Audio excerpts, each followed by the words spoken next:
let's talk a little bit about the Declaration, and let's set the stage and create a foundation for everything that you're going to be going over, everything that you're going to be doing at this conference over the next 2 days.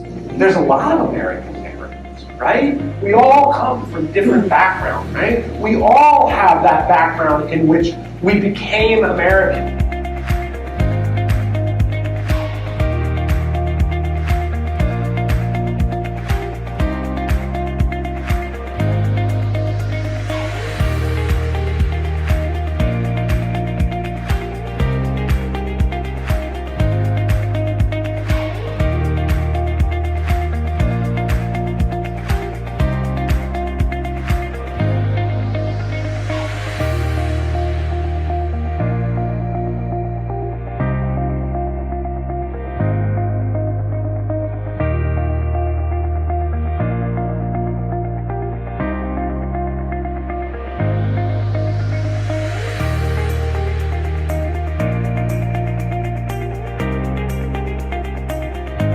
The people who set this program up for all of us to just attend here and learn so much about the Declaration of Independence and about different people's opinions about certain topics. It was really nice and enjoyable, and I honestly do recommend it for anybody who thinks about doing this. My favorite part has been really talking about the different kinds of concepts that really play into the American society and our democracy, and how they all interlink and how they all kind of mingle together to create what we see now as America.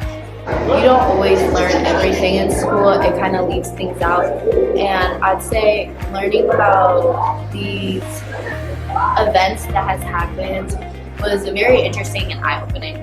My favorite part is probably talking with different people, hearing their opinions, trying to see where everyone's head's at with the Declaration of Independence. After speaking with the professor, I realized how many people have different perspectives of freedom and how freedom can be extreme to someone, how freedom can really deeply connect with one another. I learned a lot more than I learned in a history class. I got to experience a lot more with my peers, people who think differently from me, people who think similarly. My favorite part about these 2 days is I've learned a lot more than what I knew beforehand, and had some time to think about what freedom means and what the Declaration of Independence really means to people, and then how different people perceive it.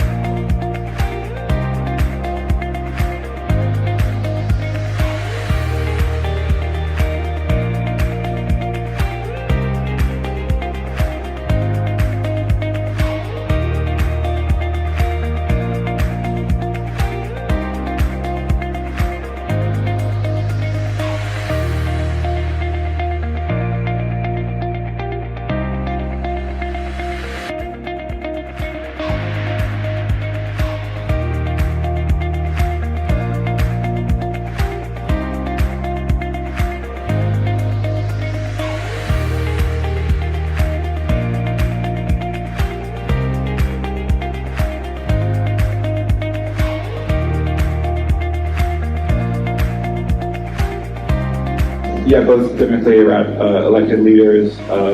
We ostensibly stand for democracy and the freedom to elect your own representatives. But when it goes against our interests, we haven't always been committed to that ideal. Areas that are populated by a lot of minorities are typically underfunded by the government, which results in poorer education and lesser opportunities when it comes to the real world. I think that a trend here where we're talking about is instances that the government went against their own ideals.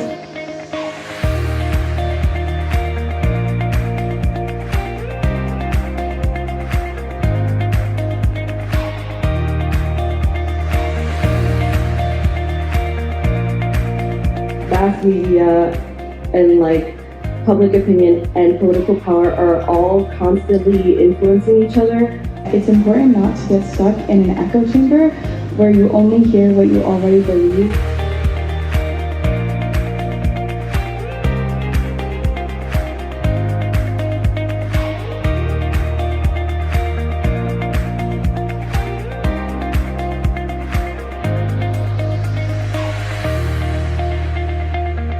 in the Constitution it says for life, liberty, and the pursuit of happiness, and overturning Roe v. Wade gave states power to decide how they should regulate abortions and medical care, and that is taking away liberty.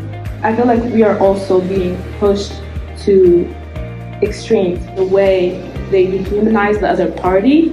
I think the media tries to ignite the flame. So one of the quotes I found that was like very profound in our reading was that American freedom has often been defined by its limits. Also talked about what it means to practice freedom, and so that's a topic that's completely intertwined with what he was talking about, which is the limitations of freedom. We do have the freedom of speech, but when your freedom impacts another's freedom, that's when there should be repercussions. I think that liberty and land kind of both tie into your identity. If you don't have liberty, you will not be able to have the freedom to choose your own identity. And I feel like having the liberty to be yourself, no matter where you are, whoever you are, I feel like that's really important. For everyone to have equal opportunities, so even though we don't look the same, our bodies don't feel the same, I think we should all have equal opportunities, because why does what we look like and how our body is define what job we get and how we're treated? It also goes off the person's feelings, so if someone doesn't feel treated equally, they might go out of that and then they won't be treated equally. And it connects to the idea of equity versus equality, that we give each other different things to make it equal, but not necessarily equality.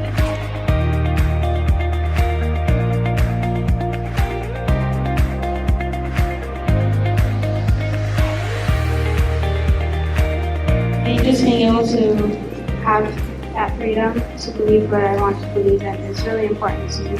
But the problem being, we don't know what our solid ideology of freedom is because everybody thinks so differently. Kind of like we don't really talk about it. It's there, but we don't necessarily like bring it up as often as we should. Like, we are American citizens. They want the right to vote. They pay federal taxes. They get reduced benefits from those federal taxes. They absolutely both want and deserve the right to vote. Person in law should be a person who has those rights, basically just a citizen. In order to have equality, we would have to tear down these systems that have been there for years, and that is simply hard to do. And, you know, I don't think we'll ever get to a point where we can do that, but I think we can work and make our systems better. Thank you.